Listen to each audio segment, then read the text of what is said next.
Guys, so my fears were realized. It wasn't a spoke.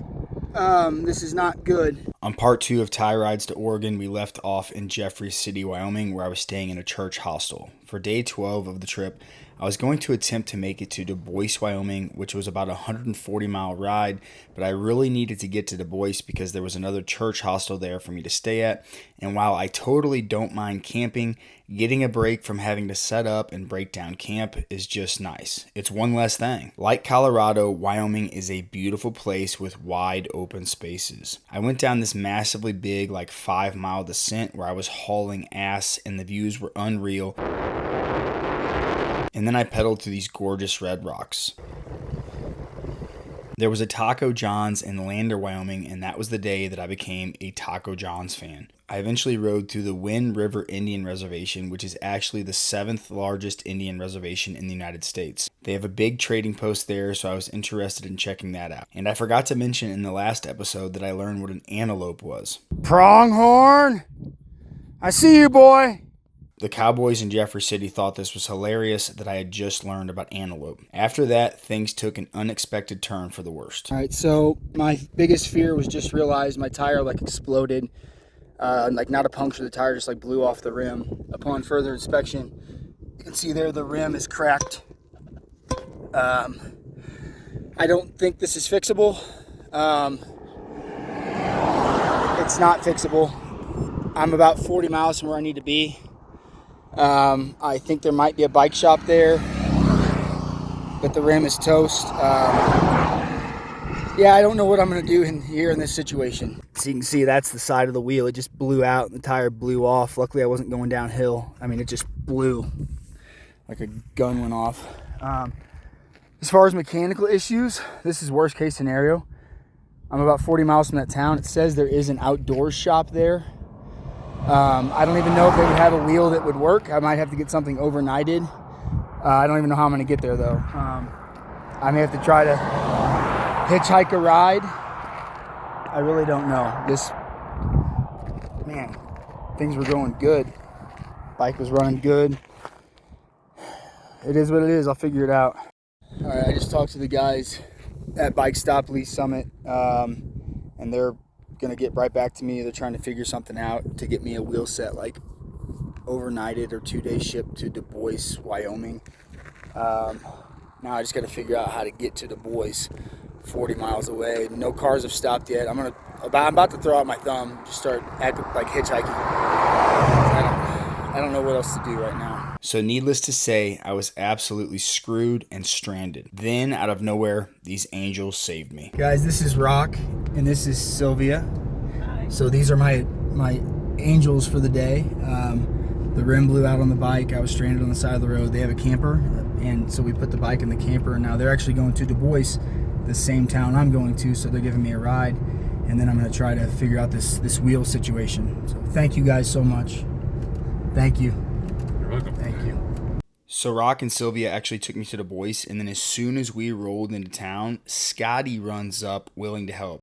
And you got every tool you can imagine. Yeah, You're trail angel number 3 today. anything for a cyclist, man. Scotty has a camper van full of awesome bikes and basically every tool you would need. He was in town visiting his daughter who runs a dude ranch. The dude was super cool. Unfortunately, I would need a whole new wheel set. After I put my stuff in the church hostel that I would be staying at, I checked out the town. I will tell you, there are worse places to be stranded. Then I met these awesome dudes and we had dinner. This is John. This is Robert. These guys are traveling to Astoria. We're doing TransAm too. So they're going to the same way I am, going to the same place, and they are staying at the hostel tonight. These guys are college roommates. You're a professor? Vanderbilt, yes sir. He's a professor at Vanderbilt. You are? A retired software developer. So we're going to party tonight, have a couple beers, have dinner, and talk about our journeys so far. So it's good to have company. Yo, we're in Du Bois, Wyoming. What's up, John? I am up and ready to go. It's 5 o'clock, 5:30. Well, we got up at 5. You talked about sleeping with the doors open. Yeah, these guys are like Neanderthals. They're like, let's just leave the doors open. They've been sleeping on sidewalks. But today you're going to have a 0 day, I understand. Yeah. We have to hit the summit. And for you, that might not be a task, but for us, I'm a little worried, but we're going to make it. They're going to make it. These guys seem like they're having a blast. This is day like 51 or something. 51, yes. 51 for them going across the country. All right, guys, this is Brendan. Where are you headed? I'm heading west, heading to Oregon. Where'd you start at? Yorktown. We met Brendan that morning, and I didn't get this on film, but what's crazy about Brendan's story is that before riding a bike across the country, he was not a cyclist. He had very limited cycling experience, basically just wanted to do this adventure, so he bought a used bike and went for it. So, yeah, that takes some serious freaking guts, man. So kudos to you, Brendan. So after seeing those guys off, it was time for me to figure out my life. I should probably check with the locals to find out what the best shipping options are, but if you were shipping something... Hey, Sir, are you from here? The guy I was yelling at here was Roger, and this would turn out to be one of the biggest blessings of the trip because after yelling over at him, Roger actually invited me over to the local coffee shop to come hang with his crew. Hanging out with all my buddies here at the coffee shop.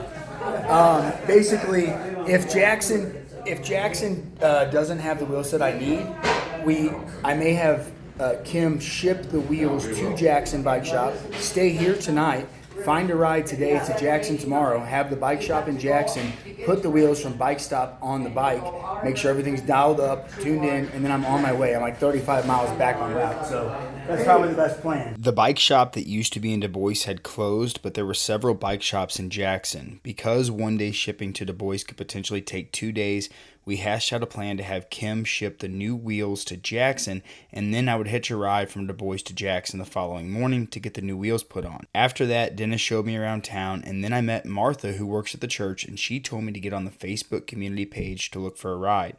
Within 15 minutes, I had found a ride the following day to Jackson. After that, I wandered down to get a burger and ran into Anthony Robles, who was in town to give a speech to some kids. In case you don't know who he is an NCAA Division I wrestling champion who only has one leg, and there was a movie called Unstoppable made about his life. He is a badass. The following morning, Steve was my ride to Jackson, and we had actually planned to meet at the coffee shop. Hey, Dennis. Good to see you guys. Good to see you guys, man. It's good to be back. Steve has lived in Wyoming for the majority of his life and knows the area well. All right, guys, I'm with Steve. Steve is my trail angel for the day. And Steve, where do you work at? I work at Grand Teton National Park. I am the facilities manager for the Craig Thomas Discovery Center and the Lawrence S. Rockefeller Preserve. And so Steve actually came a little bit out of his way today to take me to Jackson, and I'm so grateful. So, and he's got his dog, Stella. Stella Blue. Hey, Stella. She's busy getting smells. Stella, she's a bloodhound, and she is incredibly sweet. So, let's get a shot of Stella. She's getting the smells.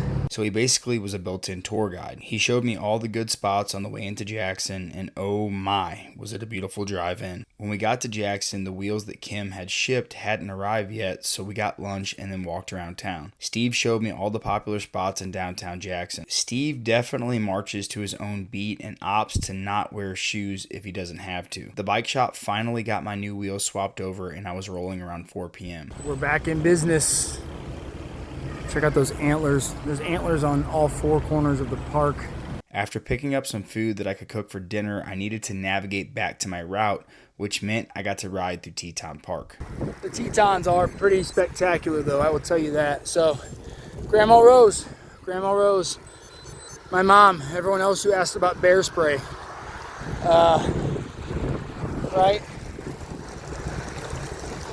Right there, I got it strapped to the bike. My buddy Roger, my WYOMING from the Du Bois coffee shop.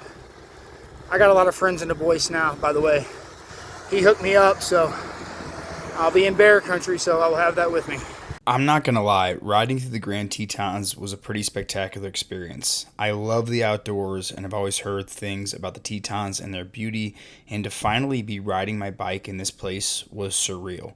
I needed to ride about 40 miles this day to get to Coulter Bay where I would be camping. It's tough to get campsites in a car this time of year unless you have something reserved, but luckily I was on a bike and they saved spots for hiker bikers. I got camp set up and cooked up some delicious noodles. I was finally back on route and kind of stoked because the next day I would be riding through Yellowstone National Park. Guys, thanks for checking out part 3 of this adventure, and if you haven't yet, go ahead and subscribe to the channel and ring that bell to get notified when I post the next video, because I promise you, there is more wild stuff coming. But until next time, keep crushing it. Oh shoot. Oh shoot. I was like, why is everybody stopped? It's a bear. I'm gonna go ahead and go this way. All right.